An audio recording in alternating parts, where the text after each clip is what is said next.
You were in the quiet of your own home, but there was no peace. There was a weight on your chest, a familiar anxiety that made it hard to breathe. Your hand, almost moving on its own, reached for your wallet. It was a reflex, a search for something you knew with absolute certainty wasn't there. The truth of your situation was a simple, brutal fact. You had been financially betrayed and left with absolutely nothing. The one person you trusted, the one you would have staked your life on, had emptied your world. Opening it was an act of self-punishment. The inside was a hollow space, an echo of broken promises and the sharp, private shame of being stripped bare. There was no cash, just the faint smell of leather and the ghosts of security and trust. Your hand trembled as your fingers brushed against the only thing left inside, a single, old, crumpled piece of paper, a forgotten relic from a time that felt like another life. The anguish was a physical thing, a cold knot in your stomach. It wasn't just about the money, it was the gaping wound of betrayal, the chilling realization of how alone you were. How are you going to face tomorrow? In that pit of despair, a thought surfaced, a whisper so clear and calm it cut through the panic. It felt like a voice from beyond, as steady as an archangel's, telling you not to throw that paper away. It urged you to hold on to it, to look at it with new eyes. Time began to pass, as it always does, and with it came the quiet, undeniable turning of a universal law. You see, stolen things carry a heavy energy. The money that was taken from you, that fortune built on the rubble of your trust, did not bring the prosperity they imagined. Instead, it became an anchor, pulling them down into a private sea of their own making. You started to hear things, at first just whispers from mutual acquaintances. Then you saw it for yourself, from a distance. The person who had once walked with an unshakable arrogance, chest puffed out with pride, now seemed to carry a crushing, invisible weight on their shoulders. Their face, which you remembered as being so full of life and sharp confidence, was now a canvas of perpetual worry. Deep lines were etched around their mouth, and dark, hollow circles formed under their eyes, telling a clear story of sleepless nights spent counting money that was slipping through their fingers like sand. They still wore the same expensive clothes, the same designer brands meant to project an image of untouchable success, but the illusion was gone. The fabric hung loosely on their shrinking frame, as if their very body was being consumed from the inside out by a relentless combination of stress and guilt. But the most telling change, the one that spoke volumes without a single word, was in their eyes. The sharp, ambitious glint of greed you once knew had been replaced by a dull, shifty fear. They couldn't hold anyone's gaze for long, always looking away, as if terrified someone might see the truth of their hollow victory. The wealth they had stolen had become a relentless curse. Every transaction was a risk, every investment a potential disaster. It was a constant source of anxiety, bad deals that drained it, unexpected expenses that chipped away at it, a gnawing paranoia that someone else would do to them what they had done to you. They had an abundance of money, but they lived in a profound poverty of peace, a gilded prison of their own design. Look, let's talk about what happened. Let's talk about the choice they made back then, that single moment where they stood at a crossroads. On one path was loyalty, history, and you. On the other was a shortcut paved with your trust, leading directly to a pile of money. They looked at both paths, and they made a decision. In their mind, it wasn't a betrayal. It was a business transaction. They convinced themselves it was a logical, even necessary step toward the life they felt they deserved. They saw the numbers, the immediate gain, and became blind to the human cost.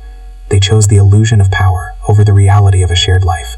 They believed that money could build a fortress so high that consequences could never scale its walls. But that is the great mistake of the greedy heart. They didn't understand that what they were taking from you wasn't just currency, it was a piece of their own soul.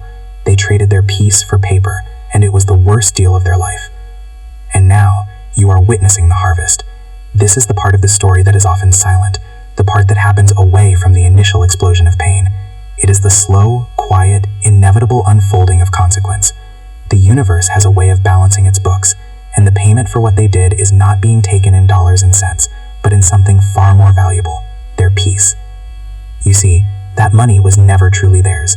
It was poisoned from the start, carrying the energy of your pain, your shock, your broken trust. And poisoned things don't nourish, they corrode. They thought they had secured a future of ease, but all they bought was a front row seat to their own unraveling. You see it when you happen to cross paths by chance, in a store or on the street. The mask of success is cracking. The person who once moved through the world as if they owned it now walks with their heads slightly bowed, their shoulders slumped, as if fighting a gravity that only they can feel. Their clothes, once a symbol of their triumph, now look like a costume they can no longer fill. They hang on a frame that has been whittled down by anxiety, by nights spent staring at the ceiling, wondering if this is the day it all comes crashing down. Look at their face. The confidence has evaporated. In its place are the deep grooves of perpetual tension, a tightness around the jaw that never seems to release. And their eyes, that's where the truth always lives. The sharp, calculating glint you knew is gone. It's been replaced by a dull, restless fear. Their gaze darts around, never settling, never meeting yours or anyone else's for more than a second. They are afraid of being seen, truly seen, because they fear you will see the fraud they feel inside. They are living in a constant state of defense, terrified that the world will do to them what they did to you. Every phone call could be bad news, every market shift could be a disaster. They are a prisoner to the very thing they stole, constantly counting it, moving it, hiding it, trying to protect it, but it offers them no protection in return. They have a house, but no home. They have transactions, but no connection. They have an abundance of currency, but a profound poverty of spirit. This isn't about revenge. This is about consequence. It is the law of return, playing out in real time, right before your eyes. They are simply reaping what they sowed. And then, one day, they came back. They didn't arrive in a cloud of dust or with a dramatic announcement. They just appeared, standing at your door, looking like a refugee from the very life they had stolen to build. The expensive coat was the same, but it was worn and stained, hanging on a frame that seemed to have been hollowed out from the inside. The face you remembered, once sharp with ambition and arrogance, was now gaunt and shadowed. But the real story, as always, was in their eyes. The fear you had seen from a distance was now right in front of you, raw and desperate. It was the look of someone who had run out of road. The words came out in a clumsy, rehearsed rush, a mix of manufactured nostalgia about old times and vague excuses for what happened. They talked about being in a bad place, about making mistakes, but the word sorry never quite formed. It was a performance, and you were meant to be the audience. Then came the true reason for their visit. They'd heard things.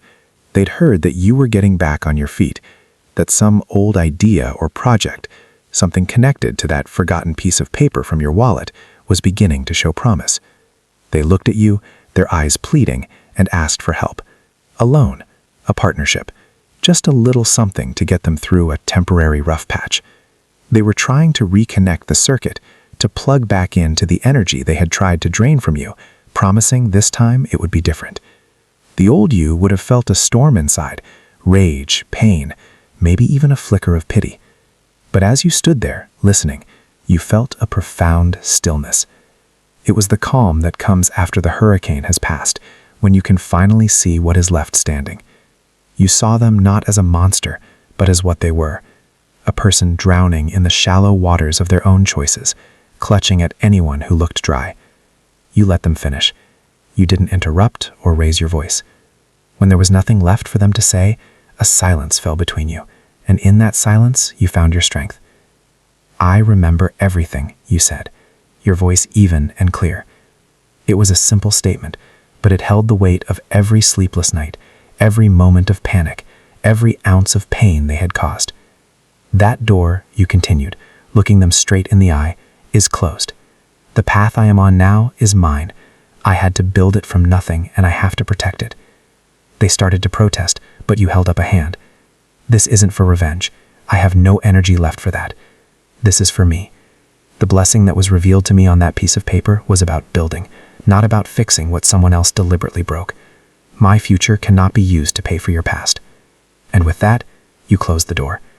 There was no slam, no final angry word, just the quiet, definitive click of the lock sliding into place. It was the sound of a cycle breaking, the sound of your freedom. On the other side of that door was their chaos, their consequence, their noise. On your side, for the first time in a long time, there was only peace. The debt had finally been paid, not by them, but by the universe, and you were finally, truly free. Let's talk about the signs, the ones you see today. This isn't about the past anymore. This is about the quiet, undeniable truth of their present. When you see them now, you are not looking at a powerful rival. You are witnessing the slow, steady erosion of a soul. Look at their face. It's a roadmap of worry. The skin that was once tight with confidence now seems to hang loosely, pulled down by a gravity of constant stress. It's pale, lacking the color that comes from genuine joy or even a good night's sleep. The lines around their eyes aren't from laughter. They are the cracks formed by paranoia, by nights spent staring at a ceiling, calculating losses. But the most telling sign is their mouth. It's held in a permanent, tight line, the expression of someone bracing for a blow that they know is coming. They just don't know when. Then there is their behavior. They move through the world like a fugitive. Their energy is frantic, their movements jerky and uncertain. Notice their hands. They are never still. They're either fiddling with their phone, checking it obsessively, or drumming their fingers on a tabletop, as if trying to tap out a rhythm to their own anxiety. Their eyes dart around a room, never settling, never making contact. They are constantly scanning, not out of curiosity, but out of fear. They're looking for exits, for threats, for anyone who might see through the fragile costume they wear. When they speak, their voice is thin, lacking the resonance of conviction.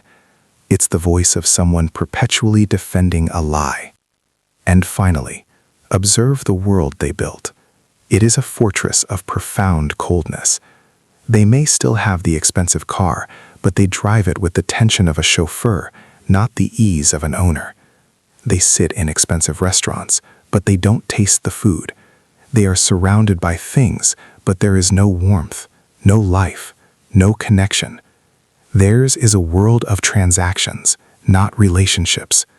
The wealth they stole was meant to buy them freedom, but it has only purchased a more luxurious prison.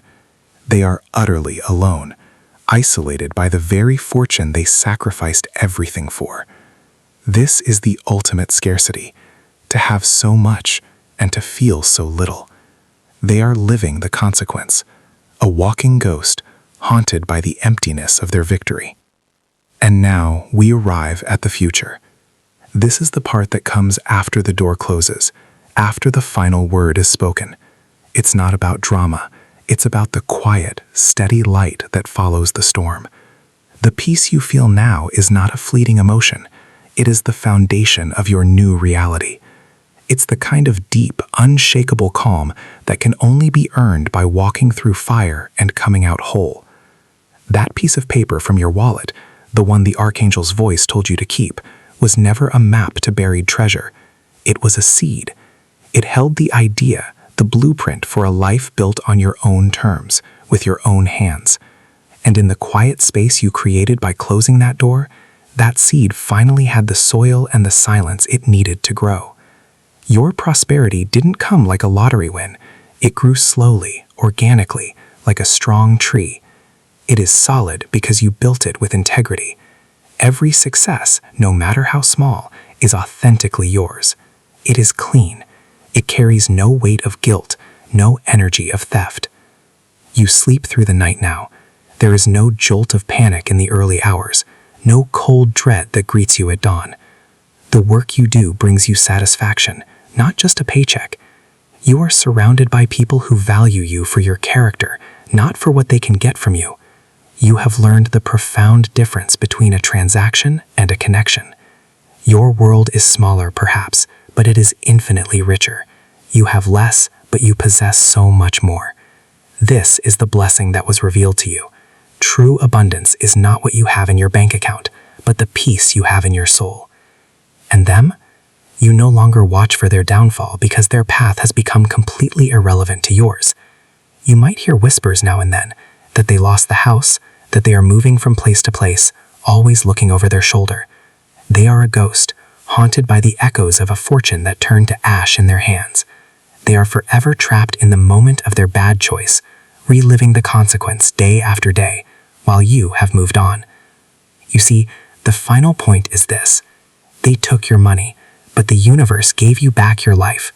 They chose a shortcut and ended up in a dead end. You were forced onto the long, hard road, and it led you home to yourself. The greatest protection you have now is not a lock on a door, but the wisdom to know whose energy you allow into your world. You are no longer a victim of your past.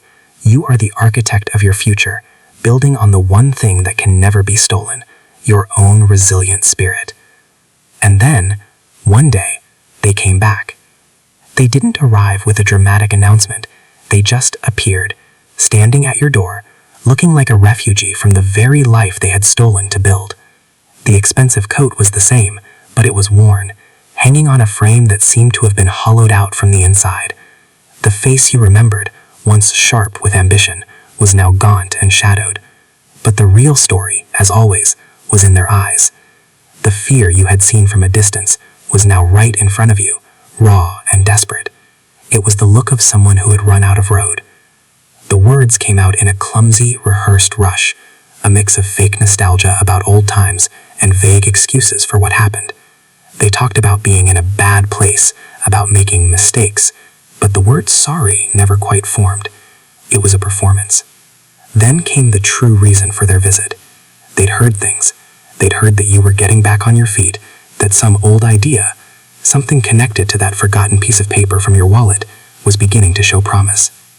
They looked at you, their eyes pleading, and asked for help.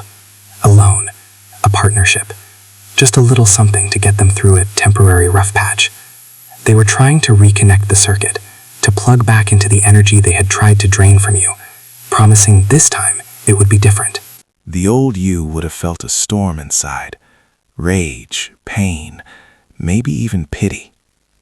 But as you stood there, listening, you felt a profound stillness. It was the calm that comes after the hurricane has passed. You saw them not as a monster, but as what they were, a person drowning in the shallow waters of their own choices. You let them finish. When there was nothing left to say, a silence fell. And in that silence, you found your strength. "I remember everything," you said, your voice even and clear. It was a simple statement, but it held the weight of every sleepless night, every moment of panic they had caused. "That door," you continued, looking them straight in the eye, "is closed. The path I am on now is mine. I had to build it from nothing, and I have to protect it." They started to protest, but you held up a hand. "This isn't for revenge. I have no energy for that. This is for me." The blessing that was revealed to me on that paper was about building, not about fixing what someone else deliberately broke. My future cannot be used to pay for your past. And with that, you closed the door. There was no slam, no final angry word, just the quiet, definitive click of the lock sliding into place. It was the sound of a cycle breaking, the sound of your freedom. On the other side of that door was their chaos. On your side, for the first time in a long time, there was only peace. The debt had finally been paid, and you were finally, truly free. And then the moment will come. It won't be a lightning strike from a clear sky. It will be quiet, almost mundane. A knock on your door, a name on your phone screen, an attempt to cross a boundary you have spent so long building. They will reach out, not with a genuine apology, because their heart isn't capable of one, but with a need. They will have heard of your quiet success, of the light that is beginning to shine from your life again, and they will want a piece of it. Their voice, when you hear it, will sound smaller, thinner than you remember. The arrogance will be gone, replaced by a carefully constructed story of misfortune. They will talk about bad luck and unfair circumstances, never once mentioning the choice they made. They will ask for something, a loan, a connection, a second chance, believing that the history between you is a currency they can still spend. And in that moment, you will feel nothing. Not the old searing pain, not the hot rage, not even the gold satisfaction of revenge. You will feel a profound and absolute stillness. You will see them not as the monster who destroyed your world, but as a ghost, haunting the ruins of their own making, trying to draw warmth from a fire they long ago extinguished. You will not need to raise your voice. You will not need to list their crimes. Your peace will be your shield, and your truth will be your sword. With a clarity that feels like it was forged in the very fire they said, you will deliver the final word. There is nothing for you here, you will say, and the words will be calm, steady, and final. The person you are looking for, the one you broke, no longer exists. The life I have now was built from the ashes you left behind, and its gates are closed to you. You will end the call, you will delete the message, you will close the door. There will be no final dramatic slam, only the quiet, decisive click of a lock sliding into place. It is the sound of a story ending, the sound of a chain breaking. And in the silence that follows, a single powerful truth will rise up from the very core of your being, filling every space that used to hold pain.